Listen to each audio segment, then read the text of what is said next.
বাস ও বাইকের মুখোমুখি সংঘর্ষ, কোনো রকমে প্রাণে বাঁচলেন বাইক চালক। দুর্ঘটনাটি ঘটেছে শুক্রবার সকালে আমতা রানীহাটি রোডে আমতা 10 নম্বর পোল সংলগ্ন মাজুক্ষেত্রর কাছে।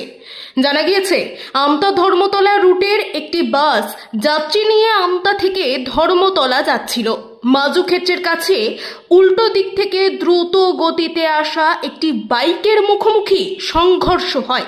বাসের চালক কোনো রকমে ব্রেক মেরে বাসটিকে দাঁড় করানোর চেষ্টা করে। ঘটনায় বাইক চালক রাস্তার ধারে ছিটকে পড়ে আহত হয়।